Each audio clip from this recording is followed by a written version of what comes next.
Hello friends, welcome to my channel learning by net में आपका स्वागत है। आज हम पढ़ेंगे पद्माकर की जीवनी के बारे में कि पद्माकर जी का जीवन कैसा था और उनकी मृत्यु कब, उनका जन्म कब हुआ, उनकी मृत्यु कब हुई।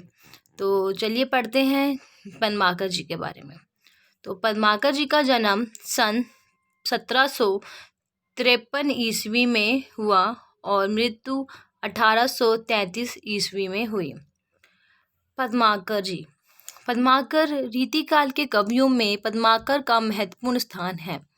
दोस्तों, अगर आपको मेरा पढ़ाया अच्छा लगे तो प्लीज़ मेरे चैनल को लाइक एंड सब्सक्राइब करना ना भूलें और बेल आइकन को दबाना ना भूलें, जिससे आने वाली नई नोटिफिकेशन आपको हमेशा मिलती रहेगी। तो चलिए स्टार्ट करते हैं। तो देखिए आगे बढ़ते हैं हम। तो पद्माकर जी क्या थे? तो पद्माकर रीतिकाल के कवियों में पद्माकर का महत्वपूर्ण स्थान है। वे उत्तर प्रदेश के निवासी थे। पद्माकर जी कहाँ के निवासी थे? उत्तर प्रदेश के निवासी थे। उनके परिवार का वातावरण कवित्वमय था। उनके पिता के साथ साथ उनके कुल के अन्य लोग भी कवि थे, अतः उनके वंश का नाम ही कवीश्वर पड़ गया था। पद्माकर जो हैं वे अनेक राज दरबारों में रहे। बूंदी दरबार की ओर से उन्हें बहुत सम्मान, दान आदि मिला। पन्ना महाराज ने उन्हें बहुत से गांव दिए। जयपुर नरेश ने उन्हें कविराज शिरोमणि की उपाधि दी। ठीक है दोस्तों, अभी आपको समझ में आया? तो आगे बढ़ते हैं। तो जयपुर नरेश ने उन्हें कविराज की, अब क्वेश्चन बन भी सकता है कि कविराज शिरोमणि की उपाधि किसने दी? तो जयपुर नरेश ने दी। और किनको दी? पद्माकर को दी। और साथ में जागीर भी।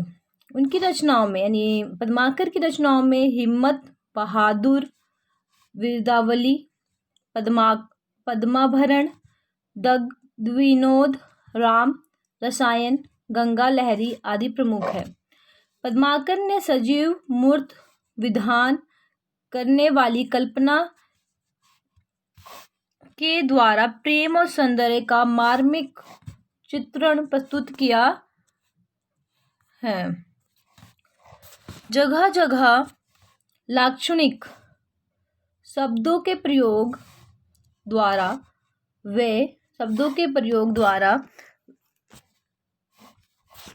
वे सूक्ष्म से सूक्ष्म भावानुभूतियों को सहज ही मूर्तिमान कर देते हैं।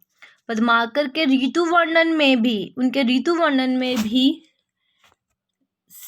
एक सजीवता और चित्रमकता के दर्शन होते हैं। उनके अलंकारिक वर्णन का प्रभाव पूर्ववर्ती कवियों पर पड़ा है। पद्माकर की भाषा सरस, सुव्यवस्थित और प्रभावपूर्ण है। काव्य गुणों का पूरा निर्वाह उनके छंदों में हुआ है। गीतमयता और प्रभावपूर्णता की दृष्टि से सवैया और कवित्व पर जैसा अधिकार पद्माकर का था, वैसा अन्य किसी कवि का नहीं दिखाई पड़ता। भाषा पर पद्माकर का अद्भुत अधिकार था। अनुप्रास द्वारा ध्वनि चित्र खड़ा करने में वे अद्वितीय हैं।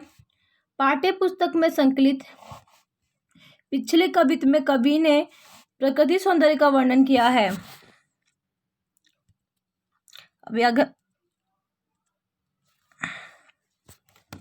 प्रकृति का संबंध विभिन्न ऋतुओं से है।